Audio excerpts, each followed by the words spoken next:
예수님과의 이 특별한 만남은 또 다른 특별한 만남들을 만들어가게 되어 있습니다. 39절 말씀을 보면요, 이렇게 말씀하고 계시죠. 여자의 말이 내가 행한 모든 것을 그가 내게 말하였다 증언하므로 그 동네 중에 많은 사마리아인이 예수를 믿는지라.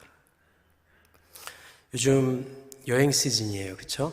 요즘 또 코로나도 많이 종식이 되어서 여행을 많이 다니는 것을 보게 되는데요.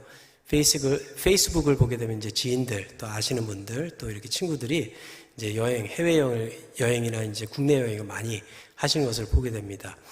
이 사진을 보면요, 저도 막 가고 싶어요. 가고 싶고, 또 특별히 이제 갔다 오신 분들의 이야기를 보면, 너무 좋았다. 그러면서 너 만약에 거기 가게 되면 여기도 가봐야 되고 저기도 가봐야 되고 이런 맛집도 있고 막 얘기를 할 때 보면요, 와, 나도 진짜 가고 싶다. 경험이 그렇게 좋지 않았으면 그렇게 얘기 안 할 거예요. 근데 또 팬데믹도 있었고 또 오랜만에 또 여행을 갔다 와서 또 리프레시 되고 해서 그러한 경험담을 얘기해 줄 때 얼마나 기쁜 마음으로 경험담을 얘기해 주시겠어요? 또 그 경험담을 듣고 우리 또한 또 나도 다음에 이런 데 한번 가봐야지, 그런 마음이 들게 되는 거죠. 이렇게 좋은 경험은 또 다른 좋은 경험을 만들게 되는 것이죠. 성경을 보면요, 예수님을 만난 사람들의 이 변화가 아주 다들 동일하다라는 것을 볼 수가 있어요.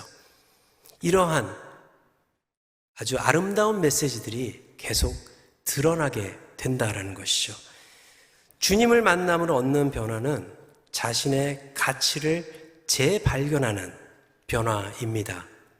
자신의 가치를 재발견한다는 것은 삶의 목적이 그리고 방향이 새롭게 바뀐다라는 것이죠.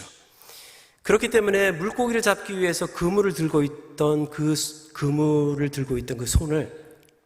그물을 놓을 수 있는 것이고, 또 물을 트기 위해서 물동이를 잡았던 그것을 놓을 수 있게 되는 것입니다.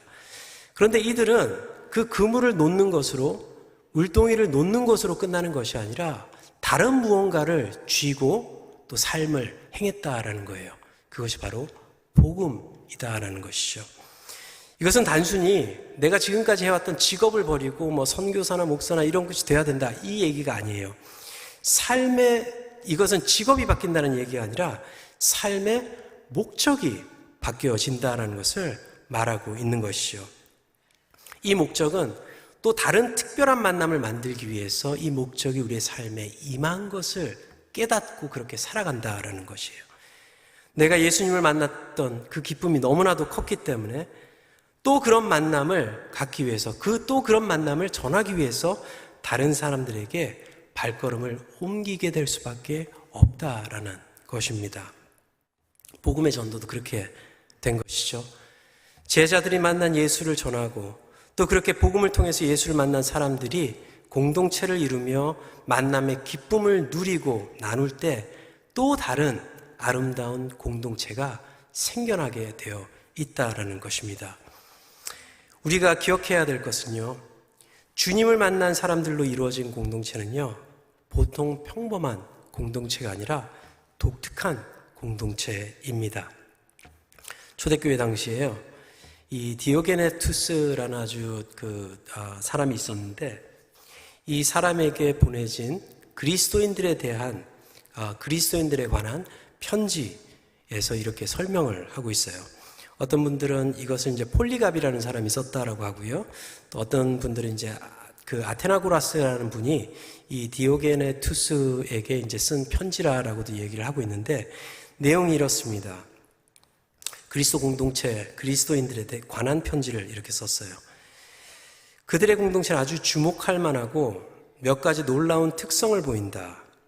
예를 들면 그들은 자신의 나라인 고향에 살고 있으면서도 행동을 지켜보면 나그네처럼 행동하는 것을 볼 수가 있다. 여기 육신을 입고 살아가는 운명이지만 육신을 쫓아 살지 않는 사람들이다. 주어진 법을 준수하지만 법을 초월하는 자기들만의 삶의 방식을 가지고 있다.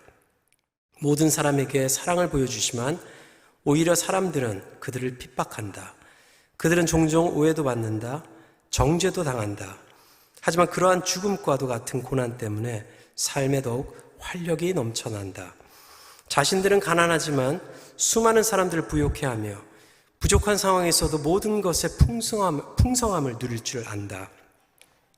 선행을 베풀었는데도 악인으로 몰려 채찍질을 당한다.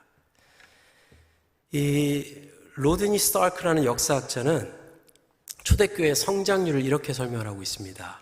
10년에 40% 정도씩 성장을 했다라고 설명을 하고 있어요. 어떻게 이런 것이 가능했을까? 핍박과 위험이 더 많았던 시절인데 믿음을 강요할 수도 없는 그러한 시대였는데 어떻게 이러한 일이 가능할 것인가? 바로 그리스도 공동체 안에 그리스도의 특별한 만남을 가진 이 그리스도인들이 계속해서 그러한 특별한 만남을 만들어 가고 있었기 때문에 이것은 가능했던 것이겠죠. 저와 여러분들의 가정 그리고 목장의 모습은 어떠한 모습을 가지고 있습니까? 이 사마리아 여인과 같이 멀리 있었던 예수가 점점 다가와 내 삶에 임재하시고 또 그 임재하심을 통해서 다시 우리 이웃들에게 나아가는 그러한 발걸음을 가지고 계십니까? 말씀을 정리합니다. 우리에게 믿음의 선물을 허락하시는 이 특별한 만남, 주님께서 저와 여러분들을 만나시기 위해서 예정하시고 계획하신 그 만남을 기억하며 하나님께 감사할 수 있는 저와 여러분들 되기를 바랍니다. 또한 그 만남으로 우리 안에서 회복의 역사와 변화의 역사를 이루시는 주님을 기뻐할 수 있는 저와 여러분들 되기를 바라고요. 또한 그 기쁨의 풍성함이 우리의 삶에 차고 넘쳐 흘러서 아직 그리스도를 만나지 못한 이웃들에게 그 특별한 만남을 전하기 위해 우리의 발걸음을 옮길 수 있는 귀한 큰빛교회 공동체 되기를 주님의 이름으로 축원합니다.